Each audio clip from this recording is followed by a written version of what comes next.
His weight's gone back and he's still on the throttle. It's a really awkward moment as a rider. There's nothing you can do about it. You become a complete passenger. You can see there, backed it in, collects him, nearly goes over the high side, then bike just straightens up, takes him out to the fence. Well, it just speeds up, doesn't it? This second. Hooks up and you're literally a passenger. You cannot react. You do nothing about it. You can't get off the bike. Rear wheel spinning and then it stops. It hooks up.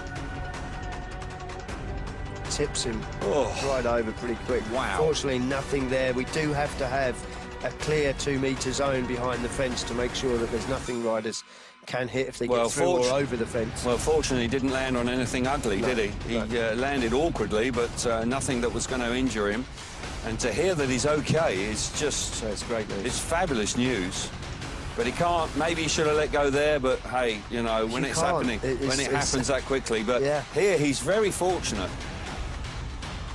That could have been so much worse. So, absolutely delighted to hear that Anders Thomsen is okay. Bike looks a bit sorry for himself, but that's the least of our concerns. He's got 2 more to choose from in his upcoming races. Let's hope we see him again. But that was dramatic in the extreme in heat number 2. We will... Well, this is a replay for the referee. He has requested to see the race from the very beginning. He wants to know what led to that crash. For me, it's a racing incident.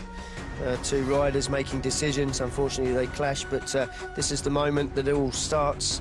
The whole chain of events there. Jason lifts, hits a rut, loses momentum, comes back cross onto the normal racing line. Meanwhile, Anders has chosen to take the shortcut up the inside.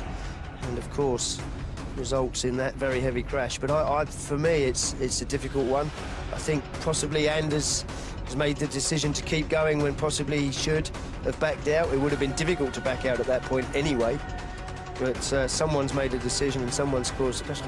Jason Doyle's just come from the fence, carried on normal racing line. He hasn't even put the front wheel on the grass, so it would be very difficult to exclude him for that. Yeah, I'm interested to understand why the referee wants to see all of it.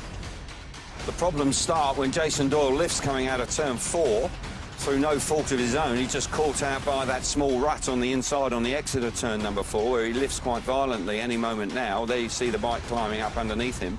Doesn't even look like there's a rut there. It just looks like he got too much grip, in truth. Yeah. Anders Thomsen's just racing, coming in slightly narrower.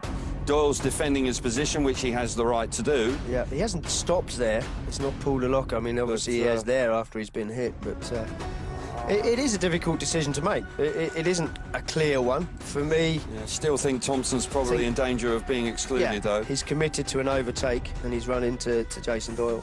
Tough one all round for the referee, the riders concerned, particularly Anders Thomsen, who we can report is okay, which is remarkable in itself. Bike's not. That bike won't be seen again this afternoon.